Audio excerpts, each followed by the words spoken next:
Welcome to the 2026 Liberty Medal Ceremony in honor of our recipient, His Holiness Pope Leo XIV.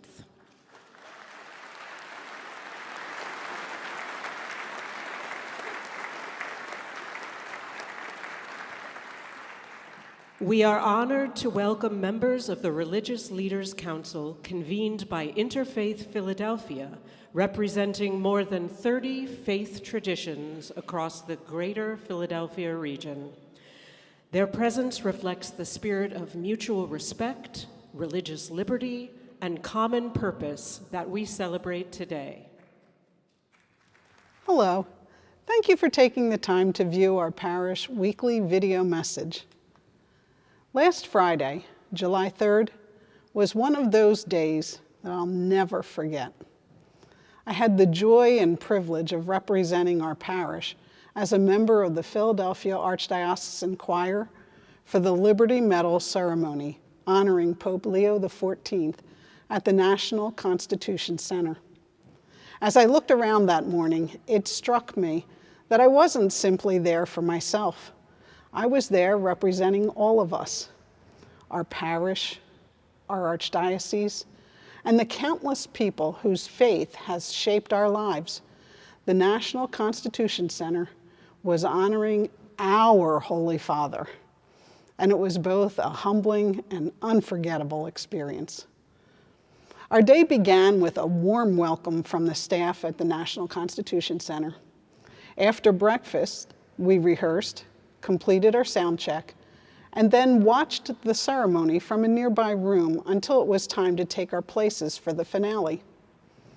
Just before Pope Leo XIV's live address from the Vatican, we were escorted to an area just off the stage so we could hear his message before taking our places.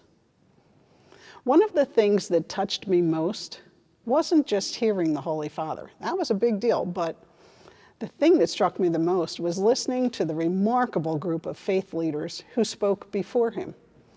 I was especially moved to hear remarks from Imam Quasar Abdullah, Rabbi Jill Maderer, Reverend Carolyn Cavanis, Reverend Louis Cortez, and of course, our own Archbishop Nelson Perez. They came from different faith traditions and different backgrounds, yet their messages sounded remarkably alike. The Imam, director of Philadelphia's Mayor's Office of Muslim Engagement, and the rabbi, the senior rabbi of Congregation Rodef Shalom, spoke only minutes apart, both calling us to place our hope in God and to work together for peace. As we continue to pray for peace in the Holy Land and throughout the Middle East, hearing a Muslim leader and a Jewish leader speak with one voice about hope, peace, and trust in God was a quiet but powerful reminder that our common humanity is greater than the conflicts that divide us. In a world that often emphasizes our differences, their witness reminded us that people of faith share a common hope for peace and God's guidance. Then came the moment we all had been waiting for, Pope Leo XIV. As Pope Leo appeared on the screen, live from the Vatican, the room became very still. His message was hopeful, but it was also challenging. Dear friends, I am honored to accept the Liberty Medal of the National Constitution Center in this year that marks the 250th anniversary of the founding of the United States of America with the signing of the Declaration of Independence on July 4th, 1776. On the eve of this momentous occasion, I offer a warm greeting to all those assembled at the National Constitution Center in Philadelphia. As a son of this great country, founded by courageous men and women who dreamed of liberty and of a better life for themselves and for their children, I join you in asking God's blessings upon America's future, that the lofty ideals enshrined at the beginning of the Declaration of Independence may continue to guide the flourishing of the nation in unity, justice, and peace. He reminded us that the freedoms we treasure carry responsibilities. He spoke about the God-given dignity of every human person, the importance of protecting life, preserving religious freedom, welcoming those in need, and working together for the common good. He urged us to be people who build unity instead of division and peace instead of conflict. As I listened, I was reminded that these aren't simply ideals for governments or world leaders. They're a daily calling for each and every one of us.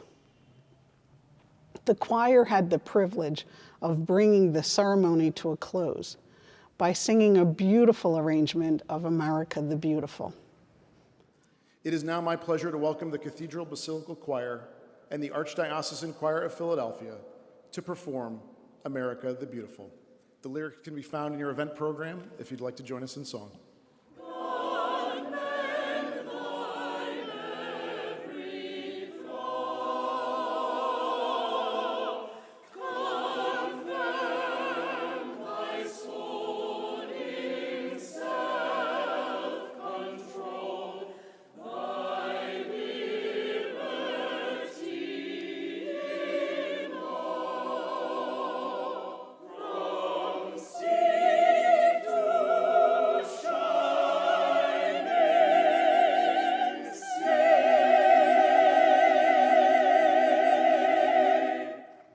As the final notes echoed through the hall, I was filled with gratitude for the opportunity to sing with such talented musicians, for the gift of our Catholic faith, and for the chance to represent both our parish and the Archdiocese of Philadelphia.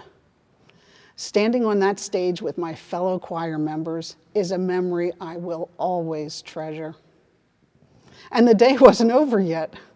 We were treated to a wonderful luncheon where we enjoyed the opportunity to relax, share our excitement about the day's events, and even listen to a recording of our performance.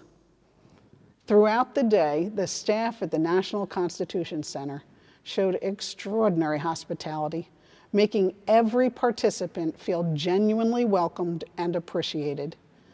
We left not only inspired, but very well cared for and very well fed. As I drove home that afternoon, I reflected on how blessed I was to have shared this experience, to stand with those talented musicians from across the Archdiocese, hear voices from different faith traditions speak with such sincerity and hope, and to listen to Pope Leo XIV challenge us to become builders of peace in our own time. What a blessing. Please continue to pray for Pope Leo XIV, for Archbishop Perez, for all who lead our church, and for all people of faith, that together we may continue to be instruments of God's peace in our families, our parish, our nation, and our world. Have a blessed week.